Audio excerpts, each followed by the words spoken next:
Good morning, welcome to breakfast, 6 o'clock today with Sally Nugent and John Kay. Our headlines for you this morning. Now, there will be more disruption for schools in England today as teachers from the National Education Union walk out. Yes, all the education unions have rejected the government's pay offer and say they will ballot for more strikes.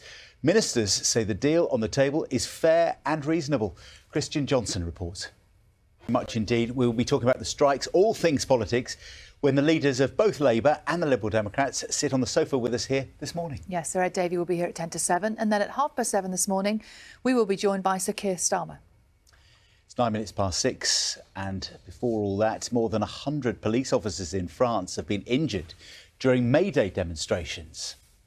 The United Nations has warned there is an escalating humanitarian crisis in Sudan as it makes plans to cope with the mass movement of refugees. The Foreign Office says it has finished airlifting British nationals out of the country, although it will still offer support to those wishing to leave via Port Sudan. Well, let's get the very latest from Nairobi this morning.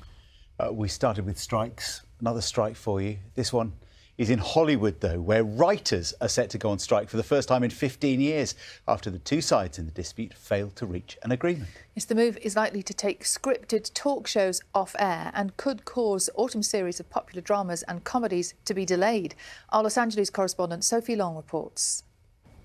Now, there might be 4 whole days to go until this weekend's coronation, but some royal fans have already started camping out on the Mall to bag themselves the very best spots. The ultra keen ones. Yeah, it's expected thousands of people will be there lining the route by Saturday, but the early birds are in place and our reporter Vincent McAviney is on them. In a tent, they are definitely 16 minutes past 6. They are definitely awake already. It's true. Now, a photograph of Princess Charlotte taken by her mother has been released ahead of her 8th birthday. She and her brothers are expected to be highly visible over the weekend's coronation events as well. 16 minutes past 6 as we get close to the weekend, we get an idea of what the weather is going to be. Let's have a look at this morning's papers, shall we? There are apparently a couple of people went as cats as well. He had a cat called Choupette, which is really famous. So a couple of people went as Choupette. I know what he'd have liked. Yes. I'll be his pet. That would have really made him proud. I love this story. This is in the Telegraph today, and it's about, guess what? The coronation in Quiche. No. Oh, OK, the quiche, yeah. We've talked about it a lot, haven't we? Now, did you know there is a brotherhood of the quiche Lorraine?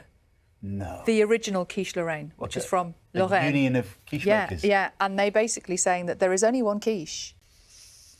Controversial across the channel. So if they haven't got enough to worry about. They are like this in the Mirror Sal as well. This is Stephanie. She's got so many soaps. She's got hundreds and hundreds of soaps. She's now putting them up for auction and she reckons that it's going to make her 200 quid. Of soaps from hotels, what, the little teeny tiny ones? Yeah. She's literally cleaning up. Literally cleaning up after all those little soaps. £200. There you go. Oh, do you nick a hotel soap ever? Need to get a lot. Occasionally, to get to £200. It's 21 minutes past 6. Now, in around half an hour, the oil giant BP is expected to announce more big profits. Ben is looking at this for us to do. 2 party leaders about here on breakfast this morning, because it's the collective noun for party leaders. Well, let me think. I'll come back to you on that one. Yeah, I was going to say do let us know, but maybe don't. It's 25 past 6. Let's get the news, the travel and weather from our teams around the UK. See you in a minute.